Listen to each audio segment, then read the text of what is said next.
And welcome, Hoosier fans, to this week's edition of Assembly Call Radio, where each week we discuss the most important IU basketball stories from the past 7 days. This is our 59th edition of Assembly Call Radio, and it is our 372nd episode overall of the Assembly Call, recorded on the evening of Thursday, January 11th, 2018. I'm your host, Jerod Morris, and let's begin this week how we begin every episode of the Assembly Call, and that is with our Hoosier Proud banner moment. And the banner moment this week is the way that Indiana started on Tuesday night against Penn State. As I was kind of reflecting on our discussions from the postgame show, it kind of dawned on me that we really didn't talk that much about the way that Indiana started. And it was really clear from the opening tip that Indiana was ready to go against the Nittany Lions. The Hoosiers were playing with great energy and focus, especially on the defensive end. And Juwan Morgan made sure that the Hoosiers got off to a good start offensively by scoring 8 straight points, including 2 3-pointers. And at the first TV timeout, the Hoosiers led 12-8. They extended the lead to 19-13 by the next TV timeout. And it was just a really solid start by Indiana taking control of the game. All right, so what does this matter? It's just the first 8 minutes of a 40-minute game, and we know that Penn State was able to stay in it until the end. Well, it matters because Indiana's start set the tone for the entire game. It was a statement that this is our floor, you're in our house, and we're going to control this game until the final buzzer, which Indiana, for the most part, did. And unfortunately, that hasn't been the case consistently inside of Simon Skjodt Assembly Hall this year. Consider the Indiana State and Fort Wayne games, the ghosts of which will be haunting us all year. In each of those games against teams Indiana should have been able to control for 40 minutes, the Hoosiers allowed the Sycamores and the Mastodons to control the action early and build confidence. Confidence and control, which obviously never went away. Indiana State led 12-6 at the first TV timeout, and their lead had ballooned to 28-15 by the second one. Fort Wayne led 11-8 at the first TV timeout, and while the Hoosiers rebounded in that game to actually lead at halftime, the tone was set early on that Indiana would not be imposing its will on that night. So I take Indiana's start against Penn State as an important sign of progress because for the first time all year, Indiana followed up an impressive victory, the road win at Minnesota, by coming out of the gate strong at home. And now, on Sunday, we'll see if these Hoosiers are capable of doing it again against Northwestern. All right, now let me introduce my esteemed co-hosts for this week's show. To my left, we have one of the world's most respected bracketologists who recently released his first bracket projections of the season over at InsideTheHall.com, and he is the longtime president of the Robert Johnson Fan Club. He is Andy Bottoms. Andy, what is your Bottoms line on the past week in IU basketball? You know, it's funny to look back at probably the tone of our show last week to this week, on the heels of that Wisconsin loss and then what's happened since then. I think if you break down the season into this kind of chunk, it's pretty reflective of how I think everybody has felt over the course of it, where things can ebb and flow and change pretty quickly. But a really good week for IU. And I think, as you said, good, not just in the sense that they won both games, but I think in the sense that they were able to build on a performance as opposed to taking a step back. And so as you look at the stretch we kind of talked about before, if ever there was a time that this team could start to make a little headway, whether that's to an NIT berth, just to looking at progress from, week to week, this seemed to be a stretch where they could get some momentum with, 3 out of 4 at home. That Penn State game was obviously the first of that. With Northwestern at home, obviously a difficult trip, but a kind of nothing to lose trip to East Lansing following that, and then a home game against a struggling Maryland team. So, so they're 25% of the way through that stretch, and they played well in that game. And I think Northwestern looked pretty good against Minnesota. I think it was last night. I think it was Wednesday night. So they're looking a little bit rejuvenated, I think, after that. But again, if you want to be optimistic about this team, I think you have to assume that that's the kind of home game that they need to win and continue to show that growth. So in a time where I don't know if they'll, in a season that saw 2 20-point losses at home to in-state schools, I don't know if a loss at Wisconsin can be considered the low point, but in some ways it really felt like it was. It felt like that, that progress had been lost again. And then, you turn around, 7-8 days later and it feels quite a bit different, despite losing one of the guys that everybody was going to really rely on coming into the season. So, I think a weird week emotionally, I think, for fans of the program. And I think the weirdness of it probably fits well with how the season has gone so far. And to my right, we have a man who will thoroughly enjoy this fact. Appalachian State's football team had a higher average attendance than the San Diego or LA Chargers did this year. He's a columnist for The Big Lead, and he is someone who so flagrantly and erroneously refuses to acknowledge the enduring greatness of Brian Evans that we might have to tie him to a chair and force him to watch tape of the 95-96 Hoosiers, which is, of course, the team that Brian Evans led to a second-place finish in the Big Ten while scoring 21.2 points, 7.1 rebounds, and dishing out 4.1 assists per game en route to a well-deserved Big Ten Player of the Year award. He is Ryan Phillips. Ryan, what is your rant from the past week in Indiana basketball? My rant's going to start with champions or nothing, Jerod. He wasn't a he didn't win it. He didn't lead him to a Big Ten title, so why should I remember him? Although Purdue had to vacate that, so technically Indiana finished in a tie for first. Backed on in. I know. I guess I just have to mention the Doron Davis news. I think he, out for the year with a torn Achilles. That's gonna be a real long road back for Doron, and our thoughts are with him because that is about as devastating an injury as you can get for an athlete. A lot of guys don't come back from it at all, so it's going to be a really, really long, difficult road back for him. And here's hoping that he can come back and actually play again. He's still got 2 years of eligibility left. Though I'm not sure this is the plan, I wouldn't be entirely shocked if he just went ahead and redshirted next year and took the time to heal fully, because the injury is almost certainly going to last into next season, the recovery from it. Going to be, again, really difficult for Indiana now moving forward without him. Though they've played well without him, there's going to be times where their size is really, the lack of size is really going to show up. So if I'm Archie Miller, I start getting Clifton more ready to play, because you're going to need that depth at some point.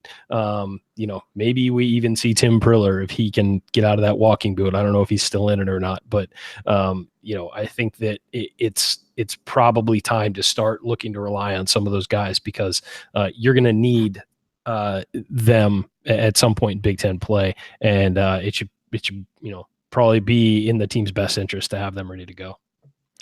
All right, well, here's what we're going to discuss this week. We're going to talk a little bit more about Doron Davis here right off the top, and then we'll dig into Indiana's three-point shooting woes a little bit.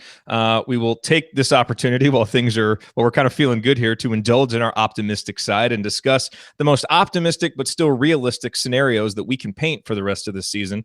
And then we answer your questions, including this gem that was sent in our Slack group. If we could ask Archie Miller one question and he had to answer truthfully, what would it be? That one should be a fun one to kick around. All of that coming on this week's edition of Assembly Call Radio. Now, this quick reminder before we move forward: the next time that you're looking for tickets to a sporting event or a concert, remember our friends at SeatGeek. You can download their app, which is incredibly convenient and easy to use. I have it on my phone. Or if you just want an easy-to-remember URL that will take you directly to the IU basketball ticket listings on SeatGeek's website, here's the URL: iutickets.shop. So, for example, if you want tickets to this weekend's game against Northwestern, or any of the home games coming up, or any of the road games, if you're going to be in one of those cities, SeatGeek has you covered, and at the best price that you will find anywhere.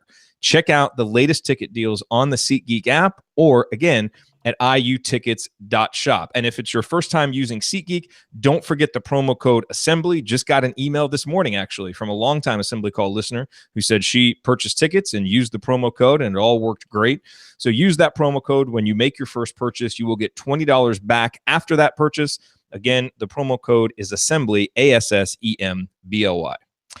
You are listening to the Assembly Call. I'm Jerod Morse here with Ryan Phillips and Andy Bottoms. And let's linger a little bit, Ryan, on Doron Davis. I'm glad that you brought him up. Obviously, as you said, we wish Doron well, as speedy a recovery as possible, as healthy and full a recovery as possible. Listening to Archie's radio show from Thursday night, the prognosis obviously is full recovery. He said it was really just kind of a freak thing. He was, I think, they were doing, running back and forth, and he just turned on the baseline and it just kind of snapped. Like it just. With an Achilles, it usually is something freak like that. It's rarely a contact thing. It just. Just the wrong way and it goes. Which is just terrible. So Andy, let me ask you this. I mean, obviously Indiana has fared well without Doron. They've won 2 games without him. I don't necessarily think that they've won because he hasn't been in there, but they certainly have, rallied around each other since the injury, doing some things differently on offense and defense, as we discussed on this week's edition of Podcast on the Brink. But as you look forward now, Indiana was able to play Minnesota without Reggie Lynch, their big man down low. Penn State had Mike Watkins, but not a whole lot of depth down there.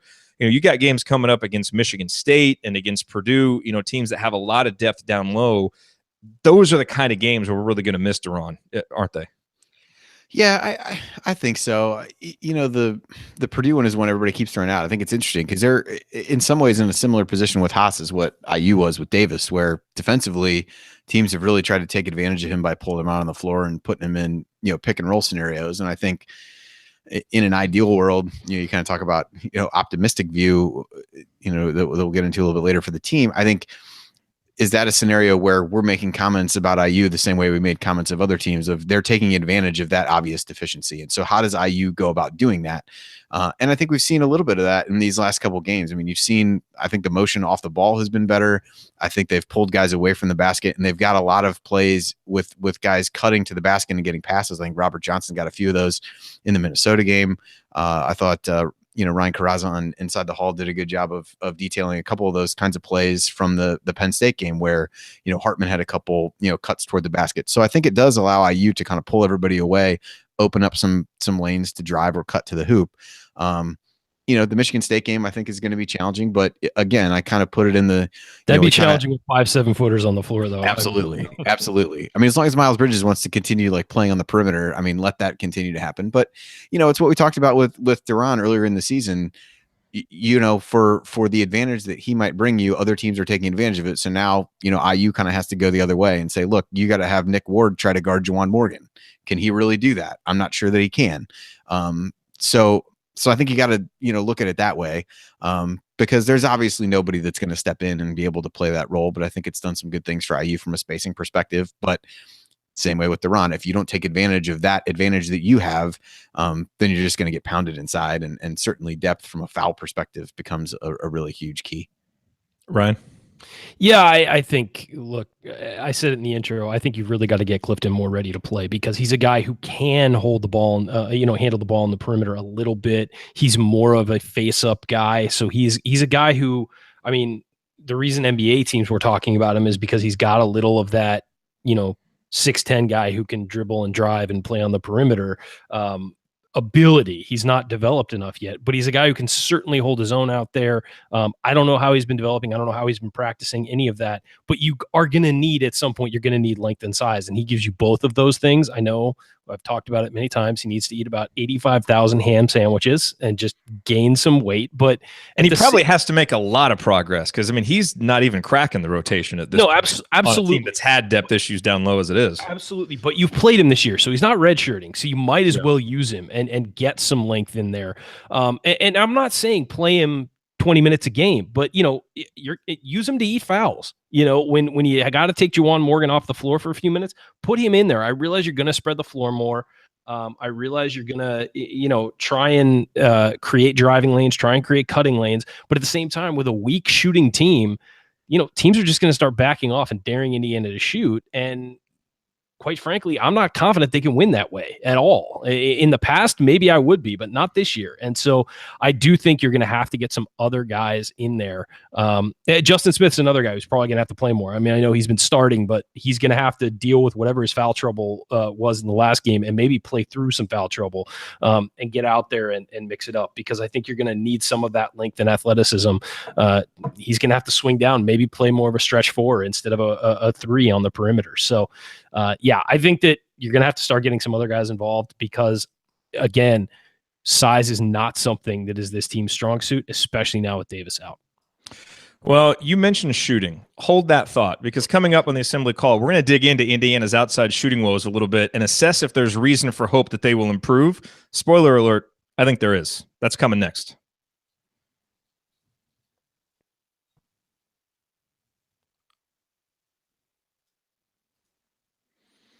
All right. Welcome, everybody on YouTube. Thanks for being here tonight. Always great to see y'all. Great to see the chat hopping, as always.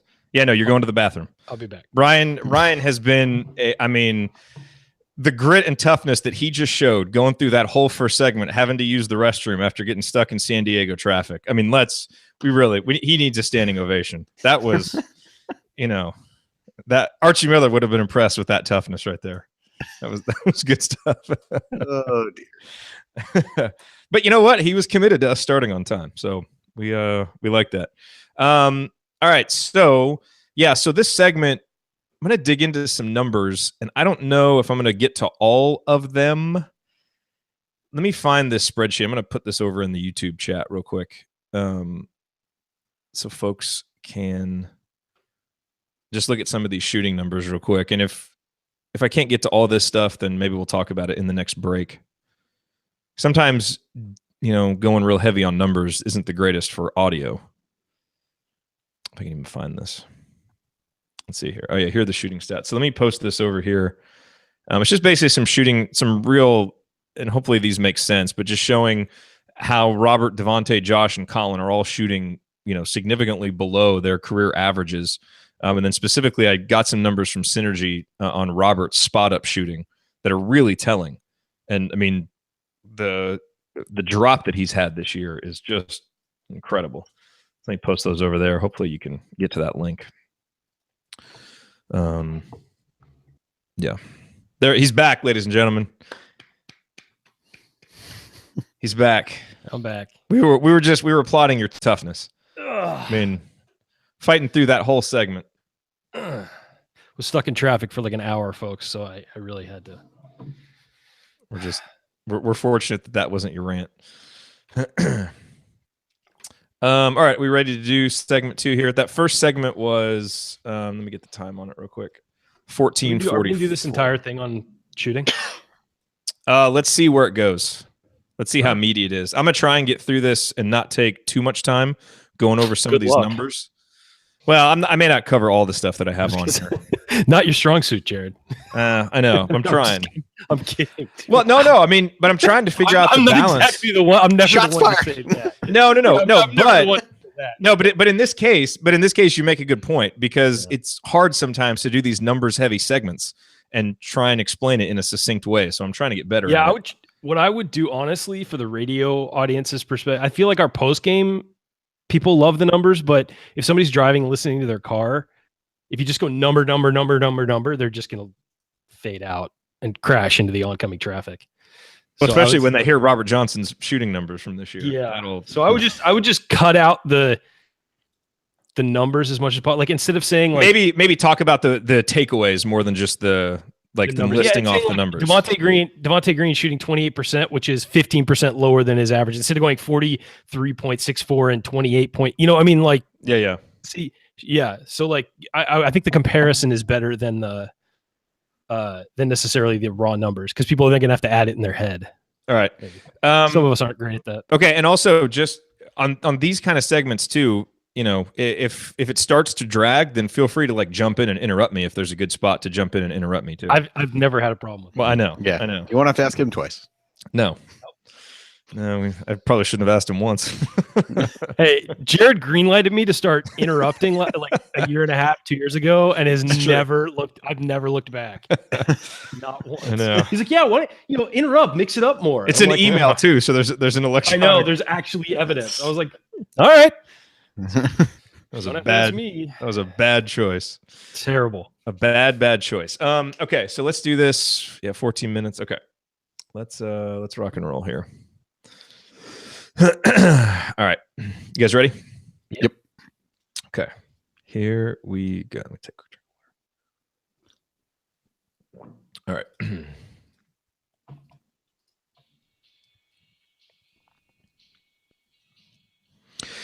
You are listening to the Assembly Call. I am Jerod Morris here with Andy Bottoms and Ryan Phillips. Don't forget, if you ever have to miss all or part of an episode of Assembly Call Radio, there are 2 great ways to catch up. You can subscribe to our podcast wherever you listen to podcasts. Just search for Assembly Call. Or you can join our live Thursday night broadcast or watch the video replays by subscribing to our YouTube channel at youtube.com/assemblycall.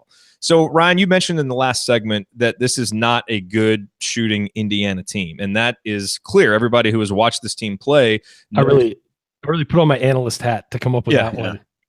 Yeah, well, a lot of hot takes there. Yeah, that was really Yes. Well, I mean, and look, I mean, the numbers bear it out. Indiana is shooting 30.5% from 3-point range this year, which is 319th in the country. And for a little bit of context, Tom Crean's first Indiana team, which went 6-25, they shot 33.3% from 3-point range, thanks to Matt Roth and the legendary Devin Dumas. So, oh boy, Devin Dumas is legendary. That's I know. So stopped after you said thanks to Matt Roth, but that's probably we've got a really thin veneer for legendary, don't we? Yes. 319th in the nation in 3-point shooting. Is that bad? I feel like that's pretty bad. Is that bad? Bad. That's bad, right? And look, and that matches what we've seen. And we're coming off a game where Indiana shot, 22% from 3-point range. To their credit, they won. But as I started looking at this, look. This is not a good 3-point shooting team. I don't think that it can become a good 3-point shooting team. But I do think that it's reasonable to expect them to go from absolutely atrocious where they are right now to average, and maybe the final numbers don't show it, but all that matters from this point forward is what they do over the next 14, 15 games for the rest of the season. So, is there reason to hope? And there's a couple reasons why I think that there is. Number one, look at the 4 guys who are taking the most 3-pointers for Indiana: Robert Johnson, Devontae Green, Josh Newkirk, and Colin Hartman. All of those guys are shooting worse right now than their established career averages. And obviously some guys have a bigger sample size than others. Robert Johnson shooting 9 percentage points less from 3-point range this year than his career average means a lot more than Devontae Green's, because Robert has 3 seasons worth of a sample, whereas Devontae Green, we only saw him take 55 attempts last year. So we don't really know yet what is more like him. Is he more the 44% shooter from last year or the 28% shooter from this year? But, Josh Newkirk is shooting slightly worse than he normally does. Colin Hartman is shooting about 7.5 points worse than he normally does.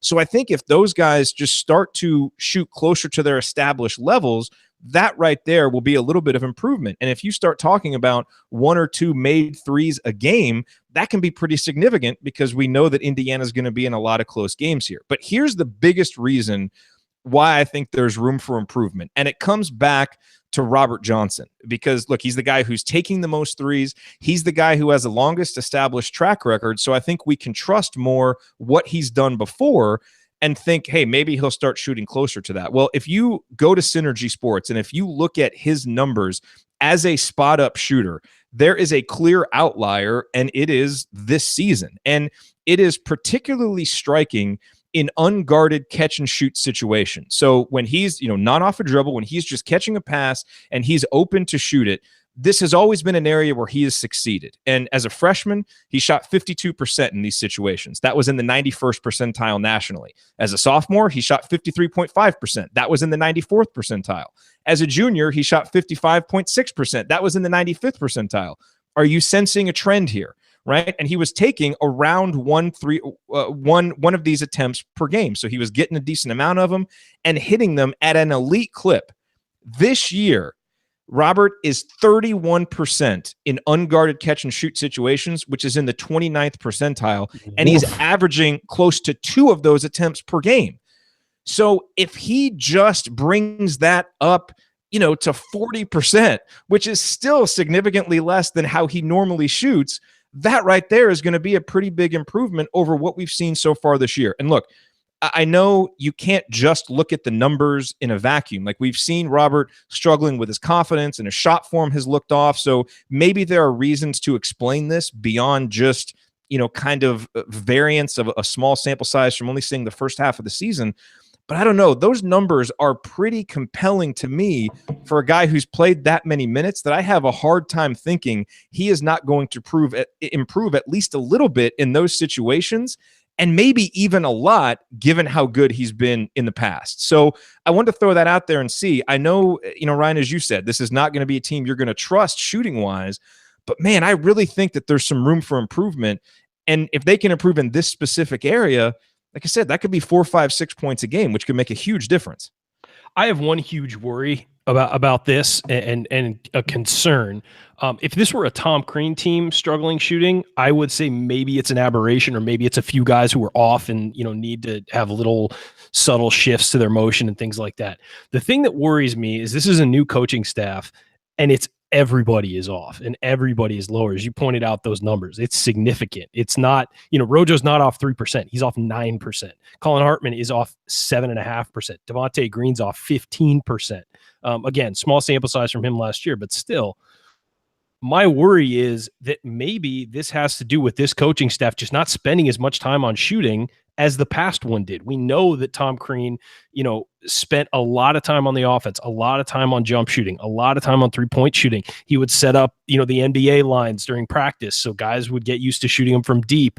He had a specific guy on his staff who was essentially a shot doctor, and Tim Buckley. Maybe the team, specifically these players, reacted well to that and the repetitions and the drills and all of that stuff.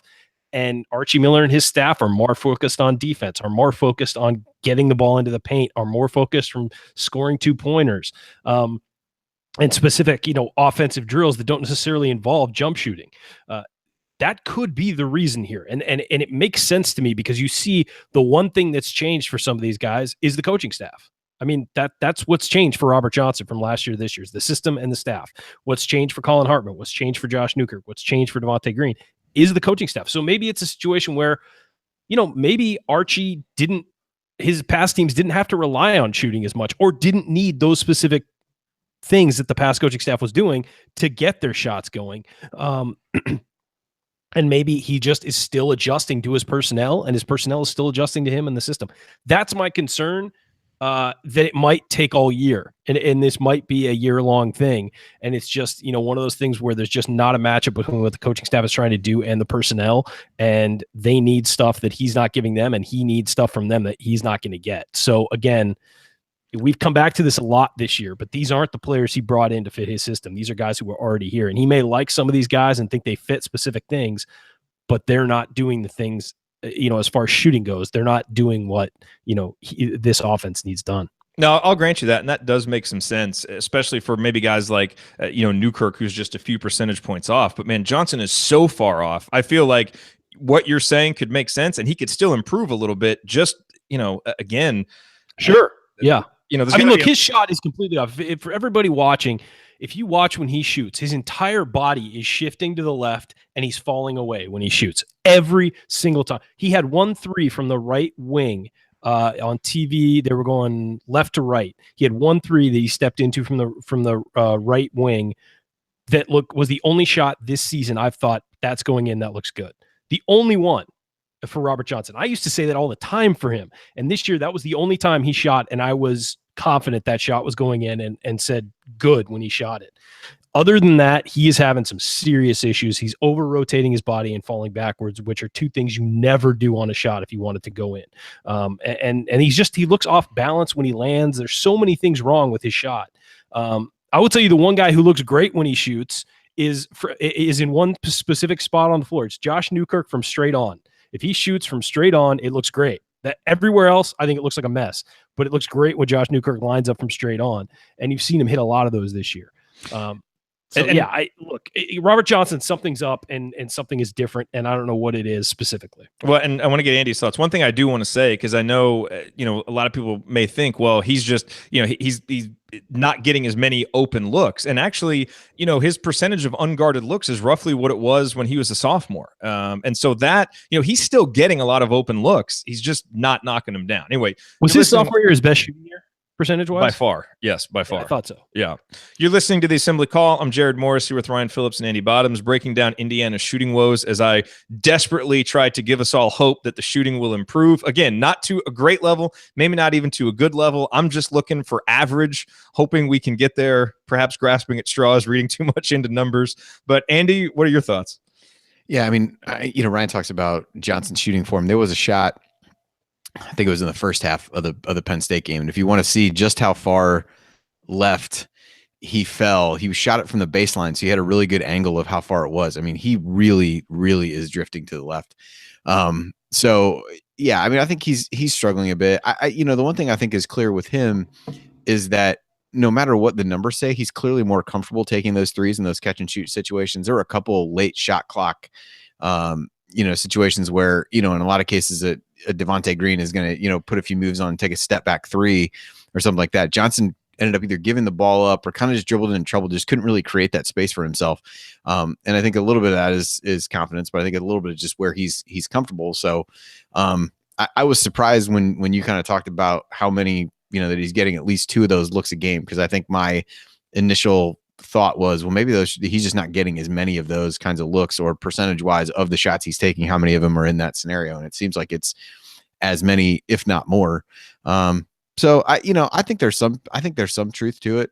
But I would definitely say from a form standpoint, I think Ryan even mentioned Colin Hartman after the game against Penn State, or maybe it was somebody else, but he's really fallen backwards on his, just the number of guys who are taking like kind of good squared up shots. And I do think there's probably a little bit of truth there. I mean, you heard so many times when Crean was there how much they talked about shooting and the repetition and those kinds of things. And when you're IU and you're trying to put in, the defense are trying to put in and things like that, maybe some of those things go by the wayside, or are more reliant on players getting shots up outside of that, normal that's time. What I also think. It's a great point. I mean, it explains a lot, I think. Yeah. And it might be the kind of thing where Archie is the kind of coach where he wants those players to, like Andy said, get the work done on their shot on their own, work on individual stuff on individual time. And we're working on team stuff in team time, so that's just a different philosophy. And a lot of coaches do that. I mean, a lot of coaches rely on players to work on their own individual games, grab a coach, grab a manager, whatever, and work on it. But some guys need specific instruction, and that's just the way they learn. It's different learning, ability, the way it's just different the way they learn. But what I want to say on Johnson's shot, and when you see somebody rotate their body on their shot, it means they're putting way too much arm into the shot, because it's forcing their shoulder to sort of move with the ball. And it means that he's overshooting it. And that doesn't necessarily mean it's always going to go long, because it's one of those things where he could go up with too much arm and at the last minute kind of release, knowing that he's using too much arm. So it'll come short, it'll go sideways, it'll go wherever. But when you see a guy over rotate like that, it's a clear sign that something is up. And so something is definitely up. He's always had a little bit of that in his shot. But now, as Andy said, he's like falling out of bounds when he's on the sideline. And it's so noticeable. And it's something I'm sure he's working on, and I'm sure he's aware of. But it'd be impossible to miss on film.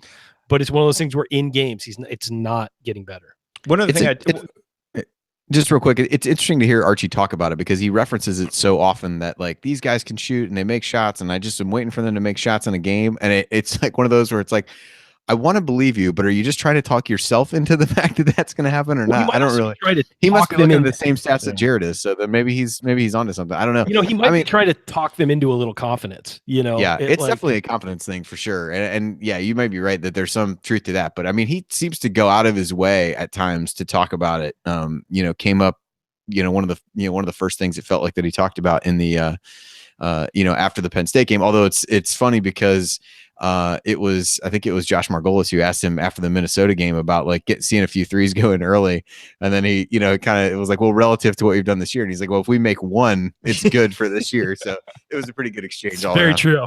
Hey, so the last point that I want to make about this is that all 4 of those guys are shooting better from the free throw line this year than they have at any other point in their career, and that at least suggests that their shot isn't totally broken. Because in fact, you read a lot of articles by NBA scouts as they're trying to project guys forward to the next level. They look at their free throw percentage more than they even look at their 3-point percentage in college, because it tends to translate more. So that's the other thing that I think at least shows that these guys have a good shooting stroke. It's just not translating right now to the 3-point line. So I still think there's some reason to hope that they can marginally improve.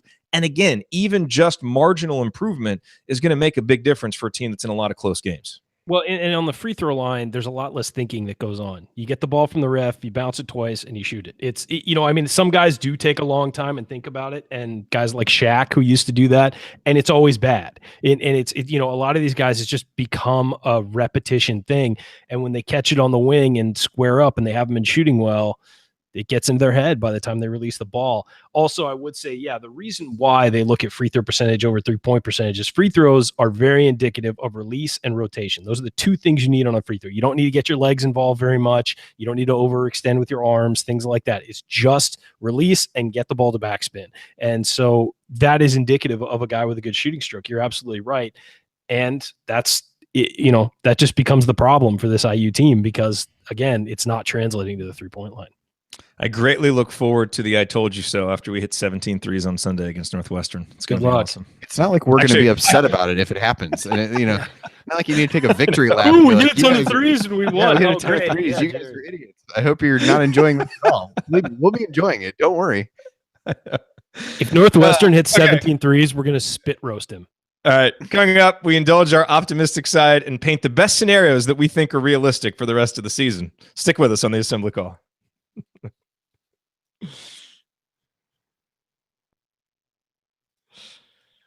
All right. Beautiful. All right. That I think that conversation went well. The Raptors are up 23 on Cleveland in the third quarter.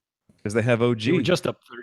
And OG is guarding up LeBron, by the way, for all our people who don't like the NBA. That's awesome.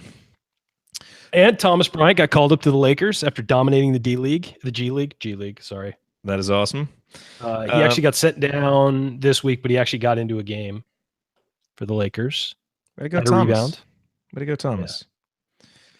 Yeah. They all like him. It's great because when the home games, he's always on the bench in like a sweat outfit or whatever, and he is the most active person on the bench by far. Every time there's a three, he's jumping up, doing like three dances and doing the Yogi Arrow thing. And that is not surprising. Not surprising at all. He's the first guy out on the floor, high-fiving everybody. Same thing we always saw here. Okay, so let's so for this segment, again, let's try and paint the most optimistic, realistic scenario. So no, kind of going crazy. I did tell that nobody's gonna die. Than you guys. So I'll do mine first real quick. Then I'll kick it over to you, Andy. Okay. Because I want to do mine and then are we doing like Big Ten record or? Yeah, basically. I mean, just the most optimistic scenario for the rest of the season, kind of how many games you think we'll win. And the reason I want to kick it to you, Andy, is, I want to see if what I say, if that'll even get them to the bubble. So then we can use that to transition and then you give yours.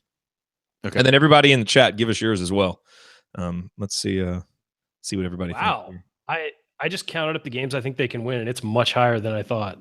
Well, see, I know. So that's going to make this interesting.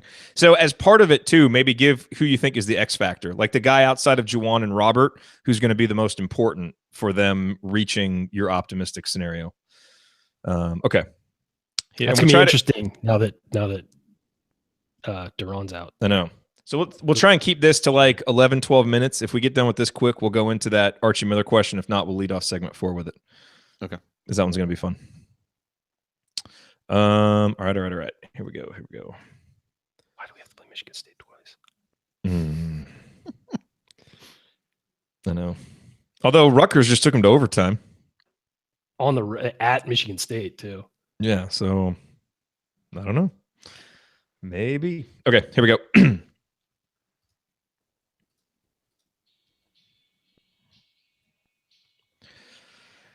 You are listening to the Assembly Call. Go to assemblycall.com/join right now to learn how to subscribe to our email newsletter. If you want to get more out of being an IU basketball fan, then you need to be on our newsletter list. You will get our weekly 6-banner Sunday news roundups, as well as our post-game analysis emails. It is all free, and it will make you a smarter IU basketball fan. Again, the URL is assemblycall.com/join. I am Jerod Morris here with Andy Bottoms and Ryan Phillips, and things are good right now. Indiana's won 2 in a row. We're above 500 in Big Ten play. And so we thought that this would be a good opportunity to, kind of indulge our optimism a little bit and carry the good times forward. And so the challenge here is basically for each of us to paint the most optimistic scenario that we can foresee for the rest of the season that is also realistic. So not, Indiana, running the table or anything like that. But what do we actually think is realistic that we think has a chance to happen? So let me kick this off, and then we'll get Andy and Ryan, your guys' scenarios as well. So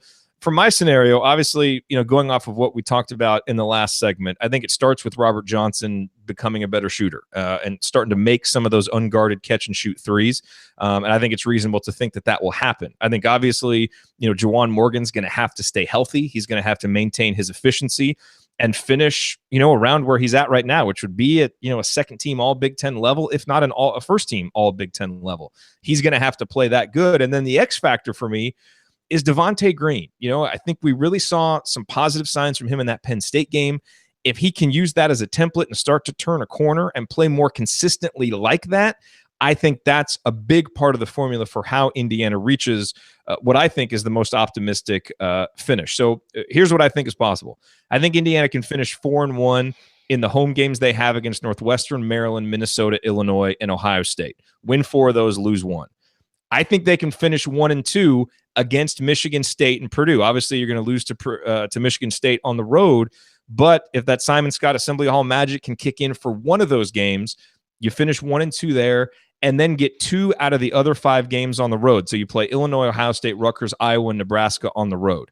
So that would be a 7-6 finish, which would mean a 10-8 record overall in Big Ten play, and you'd be 17-13 overall. Now, if I had to bet money on this, I would say that 6-7 is probably more likely, because they'll probably either lose all 3 of those to Michigan State and Purdue, and maybe not win 2 of those other road games. But we're going for optimism, so I'll stick with 7-6. And then I say, get a bye in the Big Ten tournament, win your first game, and then probably lose to Michigan State or Purdue in the semifinal of the Big Ten tournament. So, Andy, to me, wait a minute. Why don't you have any faith in us in the Big Ten tournament, Jerod? I don't understand. Why would you interrupt me for a question that ridiculous? Full well. Because it's what I do.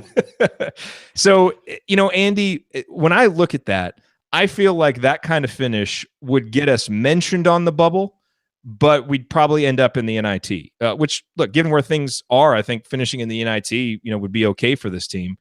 Do you think that kind of finish would get Indiana on the bubble? Is that something that could even get them into the tournament, depending on what kind of carnage there is around the bubble? What do you think? No, I don't think so. I mean, that ends up 18-14.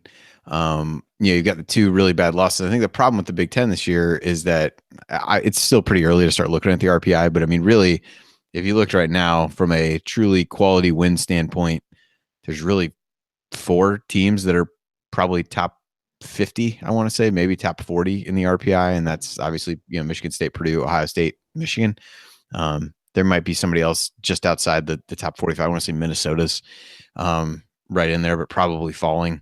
So I just don't know that there are a lot of decent wins. There just aren't a lot of great wins to be had. And I think in order to erase the couple of home losses that, we all want to forget about, I think they got to do more than that. I don't think ending 4 games over 500 in total and 2 games over in a mediocre league would be enough. Okay. What is your optimistic/realistic scenario? I don't know. I feel like mine might be slightly more optimistic than yours, which maybe means that I took this too far. So I think, obviously from an individual player standpoint, I think that the things that you mentioned are good. What I'll say about Juwan Morgan is when you look at his numbers, I was watching, I forget which game was on tonight. I guess it was Ohio State and Maryland, and they were talking about, some kind of like, I don't know how they phrased it, like under the radar, some kind of like Big Ten MVP. And they had 3 guys from Michigan State on there, which is absurd. And Morgan was not mentioned at all.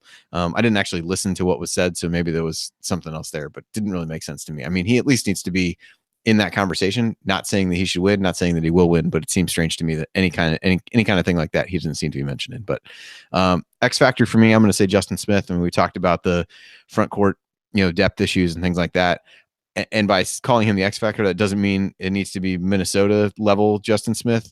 But it also can't be Penn State level Justin Smith too often. So I think he's a guy who's got to give him minutes, be able to stretch the floor a little bit. If he can have more games than that where he finds his way toward 8 or 10 points and 6 rebounds, I think that would be a success. But when you look at the record, I mean, if you want to say optimistic, there's 7 home games left. I mean, would it shock you to see this team win any of those games individually? So if you want to be optimistic, let's say they win all 7. And then the road games. So beating Michigan State and Purdue at home. Hey, I mean, he's saying this is the best case scenario that's possible. The magic of Assembly Hall, right? I mean, if we're saying, absolute best case, this team gets some momentum, crowd's crazy, they win some games at home. Then you've got road games. I think the at Michigan State game is a throwaway. I'm starting to feel like watching Ohio State play. The at Ohio State game is a throwaway. But then when you look at the other road games outside of that, you've got Illinois, you've got Rutgers, you've got Iowa, and you've got Nebraska. All those are outside of the top 80 on KenPom right now. I'm not going to go insane and say they win all 4 of those, but is it inconceivable that you win 2 of those games? Maybe not. I don't know. So I'm going to say you win half of those games. So you go 2 and 3 in those road games. That's 9 more Big Ten wins, which probably borders on borders on insane, but it is what it is. So that puts you 12-6, which I'm still not even sure gets you in the tournament conversation, given the other losses on the roster, but it certainly gives you a much better chance. I just can't trust us enough at home to think we're going to win all 7 of those, given what we've seen in some home performances this year. And realistic. It's got to be realistic. I'm just saying, you right now, you're the one painting this rosy picture for a team that's shooting 30% from 3-point range. How many times have this team can't win 7 games at home? How many times have we mentioned Fort Wayne and Indiana State tonight? Do we need to be reminded of how up and down this team has been at home? Somebody did just mention them. So. Right. So I have a hard time thinking they're going to win 7 straight home games against some of the teams they're playing. I was having a good show until you mentioned that.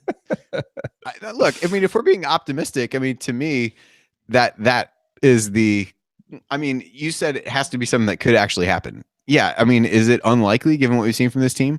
But on a game in and game out basis, when teams come in to Assembly Hall, we would give them a chance to win against virtually anybody if the environment, given how the environment will be and things like that. So in a best case scenario, you win all of those, right?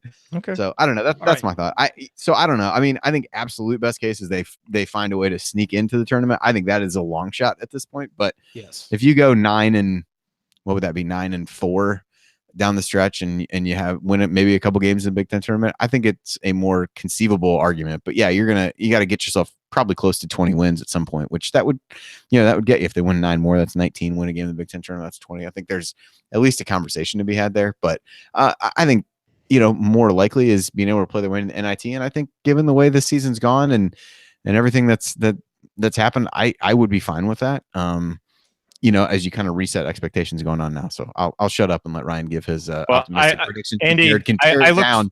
No, I look forward to your I told you so on this one. Yeah, okay. Very much so.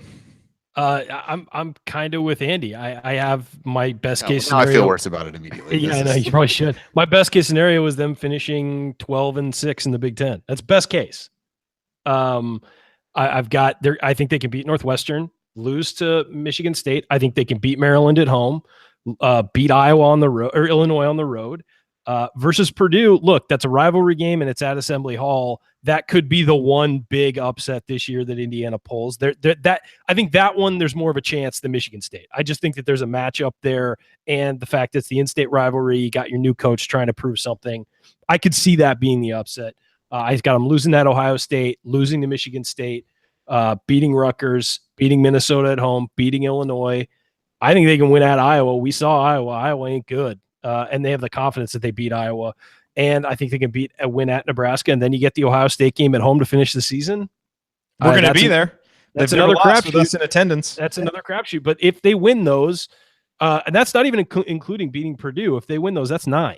And 9 more wins down the stretch. That's 12. And that gets you to 12-6. And if you're 12-6 in the Big Ten and you win a couple games in the Big Ten tournament, you're certainly in consideration. But I think that, some of those losses early in the season will keep them out. But at least you're giving yourself a chance.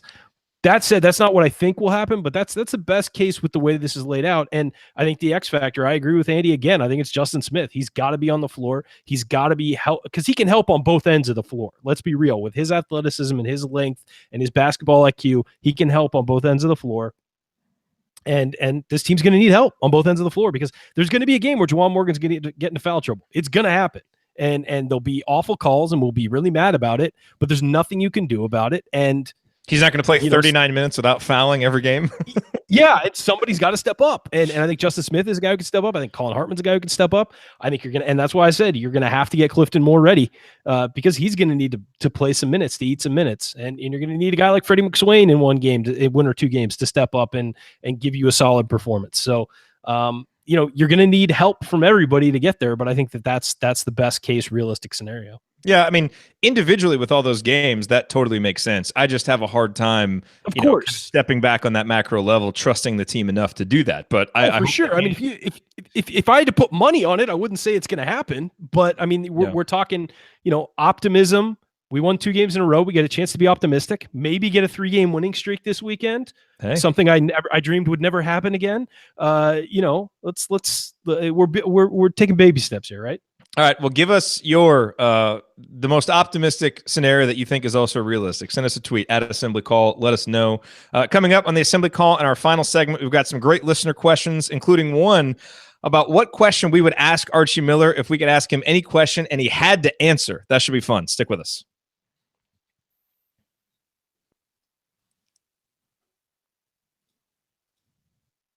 Okay, that was 11:52.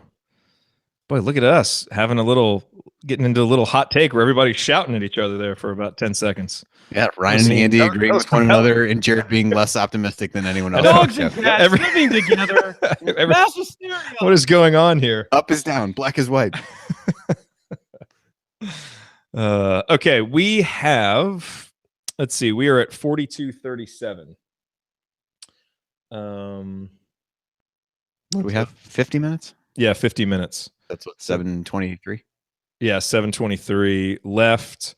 So 6:47. We need to be out of here. Hey, check my question. I don't want to give it away to the people in the chat. Oh, geez. We don't have time for ridiculous questions. What's your serious question? I don't know if I have one that I would. You're a journalist.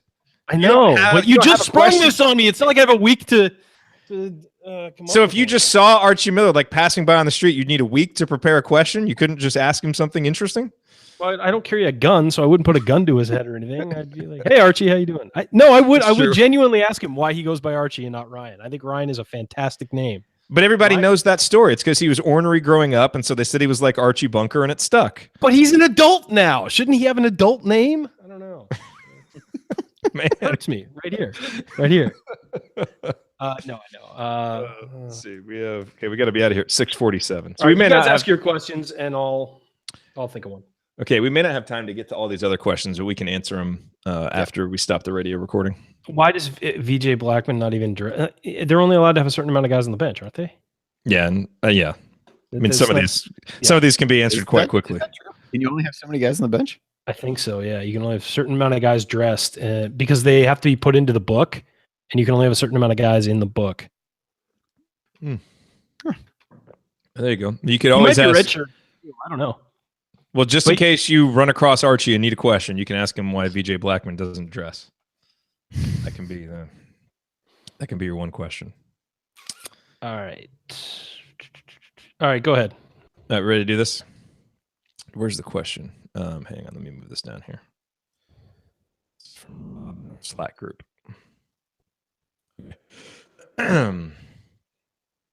Play along in the YouTube chat too. I want to see what everybody would ask. Okay, here we go.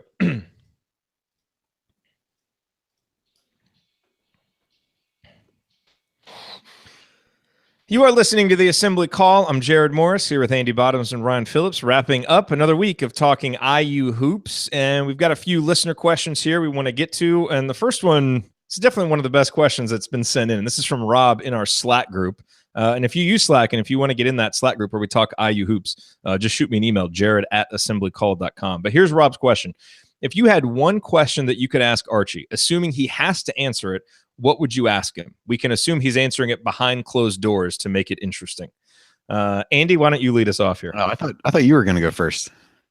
I can't. Well, okay. So here's the question that I would ask him, especially given how McKinley Wright is playing for Colorado. And McKinley Wright is a guy that was committed to Archie at Dayton.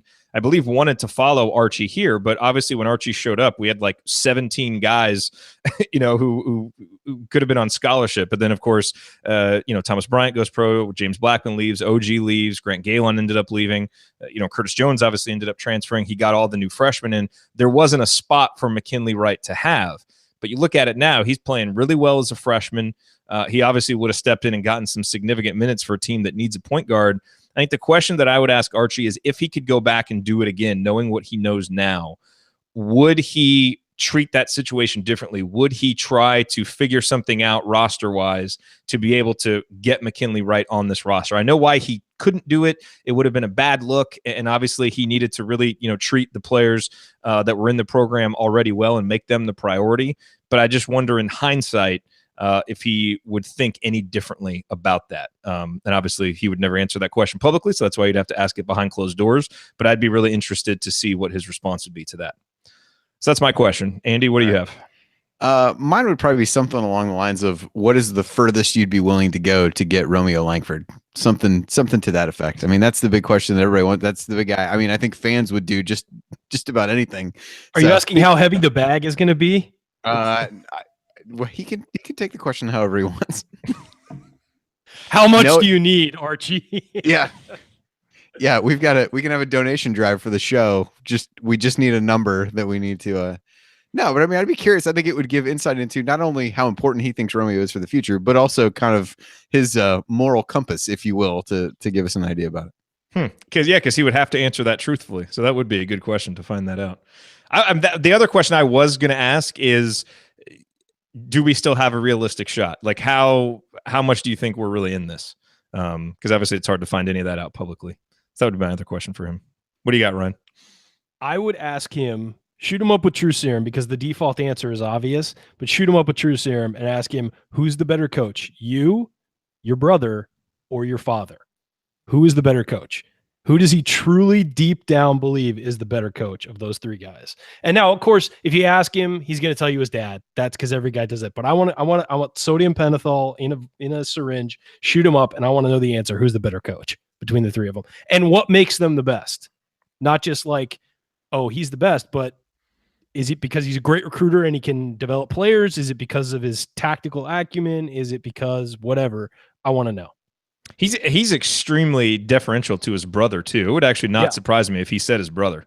I agree, but that's why I want to know if that's for real or if it's his brother. He talks nice about him. I'm sure he would say his dad. I'm sure that would be his dad, legendary high school coach in Pennsylvania. I'm sure he would say his dad, but that's why I want the added benefit of True Serum there. Yeah. Okay, so let's get through. Kudos to none of us for starting the question with talk about and then saying something like that. So that was good. No, yeah, true. Good for us. Is that a subtle shot at people in my profession, Andy? Perhaps. Not so subtle, actually. Okay, so let's get some of these other ones. J-Mo asks us, why does VJ Blackman not even dress? Ryan, you think it's because you can only have a certain number of people dressing? And obviously the number one reason is because he's not a legitimate, potential player at this point. Like he's not going to see the court, and you can only have so many people dress. Yeah, there's only going to be a certain amount of walk-ons on the bench at a time, and so he doesn't dress. I don't see that as being weird at all. Yeah. Brian wonders, any reason why Clifton Moore isn't playing? I feel like he could give Morgan a breather from time to time. Might as well get his feet wet, Brian. Ryan absolutely agrees with you. And we get this question literally every week. Someone asks about Clifton Moore, and the answer doesn't change. Clifton Moore isn't playing in games because he's not earning it in practice. And when he does get a few minutes in games, he's not overwhelming you to say, hey, maybe this is just a gamer and he's not a practice type player. So until he starts producing in practice, he's not going to be playing in the game. Another question, I forgot to write down who sent this one in, so my apologies, but which Justin Smith do you think we will see more of this season? Minnesota Justin Smith or Penn State Justin Smith? Ryan and Andy, from your answers in our last segment, it sounds like you both believe we're not going to see Minnesota Justin Smith every game, but you think it'll be closer to that than what we saw against Penn State, correct? I think it'll be somewhere in the middle. Yeah, I'm not sure you're going to see much of either of those extremes going forward. I mean, I think everybody would be pretty happy if it was somewhere in the middle. I think you got a better chance to see another one or two, kind of breakout performances like you did against Minnesota, probably more so than you see a chance to have one or two, games where he hardly plays and hardly scores. Yeah. And let's see. The final question, this is from Derek. Tom Crean even said that we were low basketball IQ. Will emphasis on recruiting the Midwest give us a better coached recruit? How do the current players compare to 2018 recruits as far as being on winning programs and on winning teams? I know that Demezi Anderson's team right now is ranked number 1 in the state. Jerome Hunter's team is obviously doing well. Rob Finney's team is struggling a little bit as they transition to a new coach, but they are a team that, they were in the state title a couple years ago. That McCutcheon program is a really good program. So I don't know if either of you has any insight on this, but it sounds like Archie is really committed to recruiting guys who are from winning programs that understand what a winning culture is all about. I think. Go ahead, Andy. No, I think that's the part of the focus for any top recruiter. You want to recruit top players, but you also want to recruit guys from good programs. And I think that's a huge element of recruiting. Yeah, Andy. Yeah, I mean, he said he wants guys that hate to lose, and I think whether that's IQ related or not, I think there's a lot of that in the players that you see coming in. Yep. All right. Well, thank you for those questions. That will do it for us on this week's episode of the Assembly Call. If you want to see us do the show live and be part of the live chat, join us at assemblycall.com on Thursday nights for the live broadcast of our Assembly Call radio recording, or you can always subscribe to our podcast by searching for Assembly Call wherever you listen to podcasts. And don't forget, go to assemblycall.com/join to join our free email newsletter. Thank you for listening. We will be back to talk IU hoops again with you next week. Until then, keep your elbows in and your eyes on the rim, and go Hoosiers.